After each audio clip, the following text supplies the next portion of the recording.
अच्छा आपको मैं बताऊं, मैं काफी बॉलरों के एक्शन लगा लेता हूं। तो वो हो जाए ना फिर। कादर भाई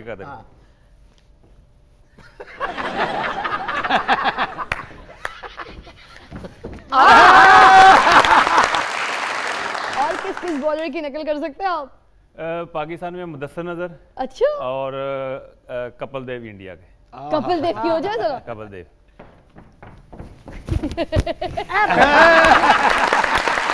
क्या बात है। मुदस्सिर नजर भी हो जाए। मुदस्सिर नजर।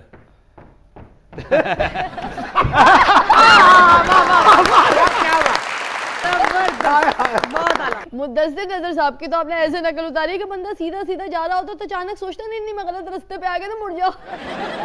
अच्छा सुहेल तनवीर साहब की आपने नकल उतारी? सुहेल तनवीर बड़ा मुश्किल है, उसका जो मुंह है वो बैट्समैन की तरफ होता ही नहीं, लेग एम्पायर की तरफ होता है। मैं क्या रजाक भाई ईद वाला ड्रामा फाड़ लो विकी को। हाय हाय हुण ड्रामा फड़न दा की फायदा? क्यों जी? इन्हां दे हम कद फनकारा जड़ियां फील्ड छड़ गई हैं। उन्होंने हील पानी छाड़ती है। अच्छा हील दी अगर गल है तो फिजा ने तो पाई हुई है। चाचा आप हील के बारे में क्यों पूछ रहे हैं? तेनू भूख तो नहीं लगी? हाँ जी, ये ताड़ी हील दा ना हिलिया है। आज हील तल के लाई है। हाँ जी।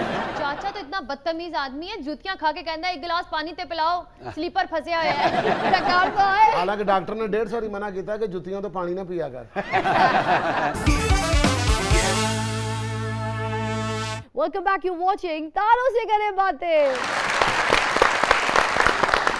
अच्छा नुसरत अली खान साहब ने एक फिल्म का म्यूजिक दिया जो कि कंप्लीट म्यूजिक उन्हीं का था, पल दो पल फिल्म। जी बिल्कुल। तो उसके सारे गाने ऑलमोस्ट उन्होंने आपसे गवाए, तो उसका एक्सपीरियंस कैसा था जरा शेयर कीजिए ना। जिस जगह पे सोना बन रहा होता है ना, वो कहते हैं जहाँ कारीगर बैठ के सोने की चीज़ें बना रहे होते हैं, बेसिकली नुसरत फतेह अली खान साहब एक सोने का ना एक पहाड़ थे।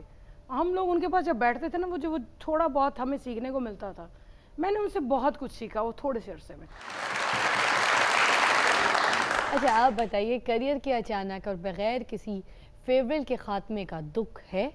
एक बात यह है कि पाकिस्तान में किसी को भी अच्छा फेयरवेल नहीं दिया जाता, और हमने देखा है वसीम मकरम चले गए, वक़ार यूनुस चले गए, बड़े बड़े नाम थे जो चुप करके चले गए, किसी ने उनको लिफ्ट नहीं कराई। और कैरियर का वही है कि मैं समझता हूँ कि मेरी 5 साल की क्रिकेट ज़ाया हुई है।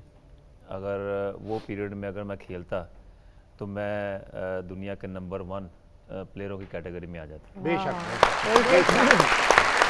साजिद जी आपने उर्दू में ज़्यादा गाने गाए मगर आपको पंजाबी गुलकारा समझा जाता है, ऐसा क्यों? मैंने एक टूर किया था एनायसन भट्टी साहब के साथ पंजाब का, इंडियन पंजाब का, और वहाँ पर जब मैंने उनको स्टेज पे गाते हुए देखा, ये मैं आपको बता रही हूँ 96-97 की बात, या जब मैंने उनको गाते हुए देखा तो वहाँ पर लोग जो थे वो पागल हुए थे। तो मैंने उनसे वहाँ पर पूछा, मैंने कहा सर अगर आप बुरा नहीं मनाएं तो ये गाना मैं कर लूँ। अच्छा। तो ही सेड हाँ बेटा कर लो। तो वहाँ से एक्चुअली हुआ ये कि मैंने एकदम से जंप इन किया पंजाबी म्यूजिक में। आपको वो वसीला रास्ता कैसे दिखा? वसीला बनता गया ना। तो उन्हें देखा कहाँ आपको, मिले कहाँ आपको? आप तो उन्होंने मुझे म्यूजिक चैलेंज में टीचर्स। हमारा चाचा भी तो सिंगर था, बताया ना विकी साहब। बहुत बड़ा सिंगर सी, अपने ਵੱਡਿਆਂ ਨੂੰ ਗਾਉਂਦਾ ਸੀ, ਉਹਨਾਂ ਦੀ ਜਾਨ ਨੂੰ ਗਾਉਂਦਾ ਸੀ, ਔਰ ਜਦੋਂ ਗਾਉਂਦਾ ਸੀ ਤੇ ਅੱਲਾ ਦੇ ਫਜ਼ਲ ਨਾਲ ਪੂਰਾ ਮਹੱਲਾ ਇਹਨਾਂ ਨੂੰ ਸੁਣਨ ਵਾਸਤੇ ਆਂਦਾ ਸੀ। ਅੱਛਾ। ਔਰ ਸੁਣਾ ਕੇ ਜਾਂਦਾ ਸੀ, ਔਰ ਐਸੇ ਸੀ ਇਹਨੂੰ ਤਾਰੀਫ ਕੱਢ ਕੇ ਜਾਂਦੇ ਸਨ। ਕੱਢ ਕੇ? ਹਾਂਜੀ। ਵਾਹ ਵਾਹ। ਔਰ ਲੋਕੀ ਲਾ ਕੇ दादा मारते सन ਇਹਨੂੰ। चाचा ने कभी भी पैसे लेकर नहीं गाया। अच्छा। एक जगह चाचा ने प्रमोटर से कहा कि पैसे, प्रमोटर ने क्या उत्तो बड़ा खुश हो जाएगा, तो उत्तो बारिश हो गई। गांदियां गांदियां ना उस बारिश दे विच तिलक के चिक्कड़ च डिगे है, फिर ਇਹਨੂੰ 3 ਮਹੀਨੇ ਉੱਤੋਂ ਖਾਰਿਸ਼ ਹੁੰਦੀ ਰਹੀ। मैं तो ਤੁਹਾਨੂੰ नहीं मशवरा देंगी, ਤੁਸੀਂ गान वाला ऑपरेशन करा लो। एक फंक्शन में चाचा ने जब गाया तो फायरिंग हो गई। लो जी सारी गल्लां एक पासे जेड़ा ने उतों गया ना, उतो गया। मैं अपने घर में अपनी बेटी के साथ और अपने पूरे स्टाफ के साथ सिर्फ पंजाबी में ही बात करती हूँ। अच्छा करती? खुदा की कसम मुझे पंजाबी समझ आ जाती है। कोशिश करते जैसे आंदियां नो। अच्छा। ਜਿਹੜੀ ਦੁਨੀਆ ਦੀ ਜ਼ੁਬਾਨ ਜਿਹੜੀ ਨਹੀਂ ਆਉਂਦੀ, बीकानेर च रही है, कलकत्ता च रही है, बॉम्बे रही है, नागा पर्वत रही है, लेकिन गल वही मजेदार है उतों। ਇਹ ਜਿਹੜਾ ਉਤੋਂ ਕਿਹਾ ਨਾ ਇਹਨੇ ਉਤੋਂ ਕਿਹਾ ਦਿਲੋਂ ਨਹੀਂ ਕਿਹਾ। ਇਹਦੀ ਤੇ ਉਰਦੂ ਵੀ ਖਰਾਬ ਹੋ ਗਈ ਪੰਜਾਬੀ बोल के। ਹੁਣ ਦੱਸ ਰਹੀ ਸੀ ਕਹਿੰਦੀ वो मेरा ना उधर झगड़ा हुआ और उसने मेरा ना झाटा फूटा। मैं क्या सिर्फ झाटा फूटा? कहती नहीं उन्होंने ना मुझे पाका बाटा भी मारे सी।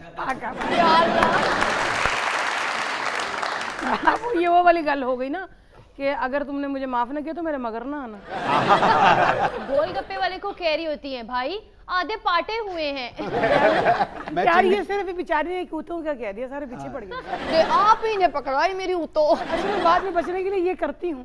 मेरे सर में पीड़े हो रही है। मैंने कहती मैं एक दिन चिंची ते बैन लगी, मैंने पाँव रखा, चिंची आगे से चुके आ गया। चुका गया जैसे ऊँटों।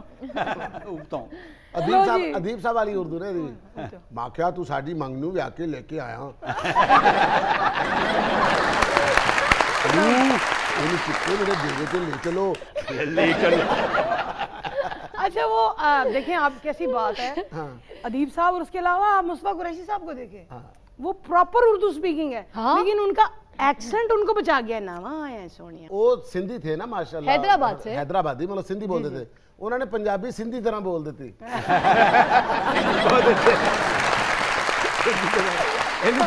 कहती कल मैंने ना मुनव्वर शरीफ साहब की फिल्म देखी वो पंजाबी। मैं क्या कौन सी? वो जो उनकी नहीं चार पाई कहाँ बिछाऊं। तो मैं क्या बाजी वो मंजी किथे डावा है। इन्हों अगे कोई कहती हीर रांझा बड़ी ना तेन सैती का रोल दवाना। मुझे एक दफा फिजा कहती है लतीफ भाई दही दूध वाले तुमने देखी है फिल्म? मैंने कहा वो कौन सी फिल्म है? कहती तीफा गुजर। मैंने एक दिन कहती है रशीद भाई पिस्टल वाले देखी है। मैं कहूँ केड़ी है? कहती शीदा बस्ता। अच्छा शाहिद आफरीदी ने अभी अपने हालिया इंटरव्यू में ये बयान दिया कि आप उन्हें कहते थे कि हमारे कुछ लड़के मशकूक सरगर्मियों का हिस्सा है, तो ये शक आपको कैसे हुआ था? ऑब्जर्वेशन, क्रिकेट के साथ लगाओ और ये काफ़ी मैचों से कर रहे थे और मुझे शक था कि ये जिस लाइन पे बॉल आता है ये खुद जानबूझ के बैट को उस लाइन में नहीं लेके आते थे। तो मैंने उसको 2-3 बार कहा कि मुझे ये लग रहा है ये जानबूझ के आउट हो रहा है, ये जानबूझ के रन्स नहीं कर रहा। तो उसने इग्नोर किया, उसने कहा नहीं ऐसे ही तुम्हारा वहम है। मैंने कहा चलो ठीक है, वो कैप्टन थे, मेरा फर्ज था बताना। ये सीरीज हो रही थी कोलंबो में एक T20 world cup West Indies में हम खेल रहे थे, न्यूजीलैंड के साथ हमारा मैच था। तो ये मेरे साथ खेल रहा था, तो मैंने इससे कहा कि अब मेरे तुम पार्टनर बन चुके हो, हमारी पार्टनरशिप बन गई है, तो मैं चार्ज करता हूँ, हिटिंग करता हूँ। तो इसने मुझे मना कर दिया। तो मैंने उस वक्त नहीं सोचा, तो मैंने कहा शायद ये सही कह रहा है, इस वक्त टाइम नहीं है हिटिंग करने का। तो 2 ओवरों के बाद फिर मैंने सोचा कि ये तो इसने बात की मुझे कही है।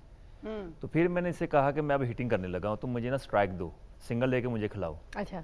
तो ये जानबूझ के मुझे 2-3 बॉलें डॉट करने के बाद सिंगल लेता था। अच्छा। तो मुझे इसने अंडर प्रेशर करके आउट कर दिया, मैं दिमाग मेरा ख़राब हो गया। मैंने कहा ये इसने क्या किया है? तो मैंने जाते ही शाहिद रफीदी को कहा कि मैंने कहा ये अभी ये कर रहा है, इसने जानबूझ के मुझे आउट करवाया है और ये गलत खेल रहा है। तो उसने कहा नहीं नहीं नहीं ऐसी कोई बात नहीं। वो कुदरती तौर पे देखे साल के बाद वही चीज़ हकीकत में साबित हो गई। फिर ये कहानी खुली कैसे आगे? हमारा दोस्त है आसिम, यूके में उसकी मोबाइलों की शॉप है। तो वो जो मज़हर मजीद था वो उसका मोबाइल ख़राब हो गया, उसका डिस्प्ले नहीं चल रहा था। तो वो उसके पास गया, तो वो टेक्निकल कोई फॉल्ट होगा, उसने कहा कि 2 दिन बाद ले लेना। तो वो रात को वो काम करता था रिपेयरिंग का, तो जब उसने बटन ऑन किया तो वो मोबाइल ऑन हो गया। तो उसने देखा कि मैसेज जो थे ना काफ़ी आए हुए थे। तो वो लिखा हुआ था सलमान बट क्रिकेटर। तो उसने वो सारे मैसेज पढ़े, उसने उसे कॉपी कर ली। उसने कॉपी करके उसने अफरीदी को बता दिया, फिर मुझे बताया कि ये मामला तो है। तो उस वजह से फिर वो पकड़े गए। अच्छा, हमने ये सुना है कि जब उनको ये कंफर्म हो गया था शाहिद आफरीदी साहब को, तो उन्होंने किसी प्लेयर को बुला के कमरे में उससे ये बात कबूल भी करवाई थी। हाँ, जब पता चला तो हम इंग्लैंड के टूर पे थे, होम सीरीज़ थी उनके साथ इंग्लैंड के। तो वहाँ पे मोहम्मद आमिर को बुलाया, तो मैंने कहा जी मैं भी आपके साथ चलता हूँ। उसने कहा आप ज़रा बाहर कमरे के बाहर खड़े हो। तो मुझे एकदम से आवाज़ आई धड़ल थप्पड़ मारने की ना। अच्छा। तो शाहिद रफीदी ने उसको थप्पड़ मारा। अच्छा। और मोहम्मद आमिर को तुम बताओ सच क्या है। हाँ। तो उसने फिर सारा कुछ बता दिया। फिर इस गल तो पहले ना शाहिद अफरीदी लिए तो ताड़ियां होनी चाहिए। थप्पड़ मारे जब ये बातें क्रिकेट बोर्ड के नॉलेज में आ गई थी तो उन्होंने एक्शन क्यों नहीं लिया? पूरी जगहज़ाही क्यों हुई हमारी? देखिए, हमें ये होना चाहिए जैसे हमारा क्रिकेट बोर्ड है, उस वक़्त का, उसको पावरफुल होना चाहिए था। इन्होंने एफिशिएंसी के तौर पर आईसीसी के साथ रब्ता किया, हालांकि उस वक्त अगर ना करते, ये प्लेयरों को बुला के, इनके पास प्रूफ भी था, उनको बिठा के खुद बैन 1-2 साल का कर देते, तो इस तरह पूरे वर्ल्ड में पाकिस्तान की बदनामी ना होती। जैसे अब आपने देखा ऑस्ट्रेलिया में भी ऐसा हुआ है, इंडिया में भी ऐसा हुआ है, तो उन्होंने अपने प्लेयरों को 6-6 महीने का 7 साल का बैन कर दिया, तो ये मामला ख़त्म हो गए। देखिए आपका काम तो है बड़ा माशाल्लाह, मगर वैसे आपका हाथ भी बहुत बड़ा है। जब आप क्रिकेट की बॉल पकड़ते हैं ना, तो ऐसा लगता है कि आपने कोई स्क्वॉश की बॉल पकड़ लिया। मेरा हाथ इतना बड़ा है, मैं गला भी पकड़ूँ ना, ऐसा लगता है छड़ी पकड़ी हुई। मैंने क्या किया, मुझे भी छड़ी बोला।